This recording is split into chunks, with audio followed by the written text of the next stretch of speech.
poucas palavras. Um olhar sobre o mundo, a vida e a sociedade, à luz da Palavra de Deus, com Augustus Nicodemos.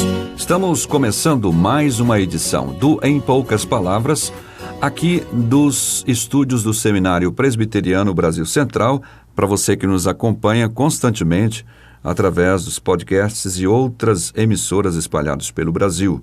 Eu sou Natsan, com você, apresentando mais uma edição, e comigo o pastor Augustus Nicodemos, nosso comentarista. Natsan Matias, é sempre uma alegria estar aqui gravando esse programa com você. Quero agradecer seu companheirismo, o seu apoio, o seu trabalho e também agradecer aos nossos ouvintes pela sua audiência.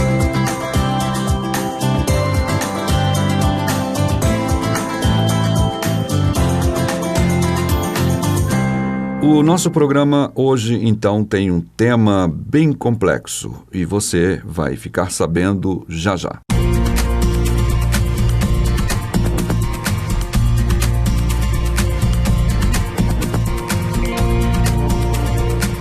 O Giraldo, de Floriano, Piauí, 260 quilômetros de Teresina, ele diz no seu e-mail: conhecemos a fé reformada, estamos pela misericórdia de Deus, seguindo adiante. E ele cita, então, sua pergunta, baseada em Mateus, capítulo 11, versículo 12. Desde os dias de João Batista até agora, o reino dos céus é tomado à força, e os que usam de força se apoderam dele. Ele cita esse versículo, e a dúvida é: esse texto, Jesus fala que eu devo me esforçar para conseguir entrar no reino. Esse texto é base para muitas pregações neopentecostais. Na visão bíblico-reformada, como interpretar esse texto? E pede aí que a gente mande um abraço para alguns ouvintes, ele mesmo e Eugênia, também o Mano e Cibele, Eduardo e Tássia, Caio e Thaís, Thaís e Gadélia, Geralúcia, a sogra Darcy, para não se esquecer da sogra, tá bom, então você não vai ter complicação com ela. Então tá aí dona Darcy Marques. E os presbíteros da igreja, Mardônio, Valderi, Noel e o pastor Éder Pereira. Tá aí dados os abraços e a pergunta está com o pastor Augustus. Minha saudação a você, Giraldo, aos irmãos aí do Piauí que nos escutam e que oram por nós e que fazem bom proveito do programa. Muito obrigado pela sua audiência. Receba aí o nosso abraço. Vamos lá para a questão. Você, Giraldo, escolheu uma das passagens mais difíceis do Novo Testamento. Ela é considerada uma passagem extremamente complexa e ela tem recebido várias interpretações diferentes. Existem possibilidades diferentes de interpretação. E antes de entrar nessas interpretações, eu queria só lembrar você, Giraldo, que, como essa, existem outras passagens difíceis de compreender dos ditos de Jesus. Vocês lembram que uma das temporadas que nós tivemos aqui era exatamente sobre isso, né? Alguns dos ditos difíceis de Jesus. E mesmo que a gente explicou muitos, eles continuam voltando. Eu até disse que a temporada acabou, mas vez por outra ia surgir algumas dessas coisas aí nesse sentido. Pois é. É que Jesus, às vezes, falava de uma forma enigmática, né? Falava por parábolas, usava muitas alegorias. O objetivo dele era, na verdade, que as verdades que ele ensinava fossem compreendidas somente pelos seus discípulos, Sim. a quem ficou revelado o reino de Deus e a quem a verdade toda foi trazida. Mas há passagens difíceis de compreensão e essa aqui, sem dúvida nenhuma, é uma delas. Bom, nós vamos começar lendo a passagem no seu contexto. Então, lembrando aqui, Jesus disse essas coisas por ocasião da prisão de João Batista. João Batista foi o seu precursor, apareceu anunciando o evangelho, chamando as pessoas ao arrependimento e batizando aquelas que se arrependessem, e anunciando que depois dele viria aquele que era maior do que ele e que batizaria com o Espírito Santo, enquanto que João batizava com água. E aquele seria o Messias. E logo depois Jesus aparece lá no cenário do Rio Jordão e, juntamente com o povo, ele é batizado por João Batista e dá início o seu ministério. E durante um tempo, João continuou pregando lá no Jordão batismo de arrependimento. Só que, numa certa ocasião, João denunciou os pecados do rei Herodes, particularmente o pecado de adultério, de imoralidade, porque ele estava casando com uma mulher que era casada com um parente dele. E Herodes ficou muito chateado, né, e por instigação da mulher, ele mandou prender João Batista. E João Batista, estando no cárcere, ele manda emissários a Jesus perguntando se Jesus de fato era aquele que ele tinha anunciado ou se deveria esperar outra pessoa. E a resposta de Jesus, então, aos discípulos de João foi, primeiro, uma demonstração prática. Jesus, naquela hora, curou muita gente e, em seguida, mandou os discípulos voltarem a João Batista para dizerem a ele aquilo que eles tinham visto, para que João Batista lembrasse que estava escrito que o Messias havia sido enviado para libertar os cativos, abrir os olhos aos cegos e trazer saúde, cura, liberdade e verdade a todo o povo. E em seguida Jesus se vira para a multidão e diz as seguintes palavras: o que é que vocês saíram a ver no deserto? Quer dizer, vocês foram lá no deserto atrás de João Batista esperando ver o quê, não é? Um homem vestido de roupas finas. Aí ele diz, olha, quem se veste assim está no palácio, né? Então, quem vocês esperavam ver? Um profeta? E aqui eu estou lendo já em Mateus capítulo 11, verso 9. Eu vos digo, muito mais que um profeta. João era mais que um profeta. Esse é aquele de quem está escrito, eis aí envio diante da tua face o meu mensageiro, o qual preparará o teu caminho diante de ti. Jesus então se refere ao fato de que o aparecimento de João Batista é o cumprimento de uma profecia. Em seguida ele diz no verso 11 que dos nascidos de mulher ninguém é maior do que João Batista, embora o menor no reino dos céus é maior do que ele. E aí então no verso 12 ele diz estas palavras que são o objeto do nosso programa de hoje. Desde os dias de João Batista até agora, o reino dos céus é tomado por esforço, e os que se esforçam se apoderam dele. O que Jesus quis dizer com isso? Bom, existem pelo menos 3 possibilidades de interpretação das palavras de Jesus.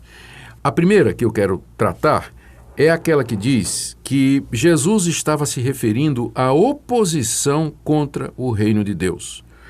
Então, aqueles que se esforçam e se apoderam do reino, na verdade, são os inimigos. A nossa tradução falou aí de se esforçar e esforço, mas literalmente no texto grego, a palavra é fazer violência. São pessoas violentas e que exercem violência que se apoderam do reino de Deus. Então, uma interpretação possível é que Jesus está dizendo que desde que João Batista surgiu, os homens maus e violentos têm se apoderado do reino. A quem ele está se referindo? A Herodes. Né, que prendeu João Batista, posteriormente haveria de mandar matá-lo. O próprio Jesus sofrendo perseguição dos fariseus, e aquilo era uma escalada, né, de perseguição, estava ficando cada vez maior. A multidão começando a ficar insatisfeita porque Jesus não queria assumir o papel de Messias político e libertar Israel do jugo do romano. Então, o que é que estava acontecendo? Essa passagem aqui, Jesus está dizendo simplesmente que o reino de Deus ele vem sofrendo violência e oposição. Inclusive, Nathan, a nova tradução na linguagem de hoje interpretou dessa forma. Deixa eu ler para você aqui. Sim, pois não. Como é que eles traduziram a NTLH. Ele diz assim, olha, desde os dias em que João anunciava a sua mensagem até hoje, o reino do céu tem sido atacado com violência e as pessoas violentas tentam conquistá-lo. Então, existe essa... não é? Se essa interpretação está correta, essa passagem aqui não está dizendo que para entrar no reino de Deus a gente tem que se esforçar. Está dizendo que pessoas mais e violentas, elas vêm lutando contra o reino de Deus e no contexto isso era uma referência a Herodes e aos fariseus que estavam se opondo ao surgimento do reino de Deus. Tá? Então essa é uma primeira possibilidade de interpretação. Uma segunda possibilidade de interpretação é que Jesus aqui está se referindo ao fato de que o surgimento do reino de Deus, ele é feito com uma certa violência. E aqui ele está se referindo à ruptura entre o Antigo Testamento e o Novo, que é protagonizada pelo próprio João Batista e por Jesus Cristo. Os dois, então, seriam aqueles responsáveis pela mudança na aliança e no tempo, não é? Ou seja, até João, a lei e os profetas vigoraram. Mas agora, com a chegada de João Batista, e com a palavra do Senhor Jesus, o surgimento do Senhor Jesus no cenário político-religioso da Palestina, o reino de Deus está sendo inaugurado. Sim. E isso, então, representa uma violência, né? Uma ruptura que é brusca, ela é poderosa, e aí, no caso, os violentos, né, aqueles que se esforçam, é João Batista e Jesus. Tá. Então, né? Essa é uma das interpretações possíveis.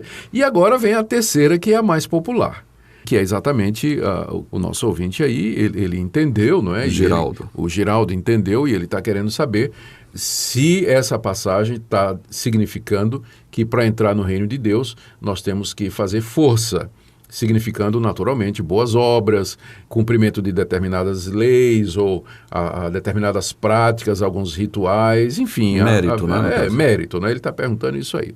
Bom, primeiro, essa interpretação iria contra tudo que Jesus ensinou, tudo que os apóstolos ensinaram e tudo que a Bíblia ensina. Uhum. A salvação, a entrada no reino de Deus, ela não pode ser meritória, não é com base naquilo que nós fazemos. Por quê? Porque nós somos pecadores, nós somos indignos, nós não temos mérito suficiente para entrar no reino de Deus.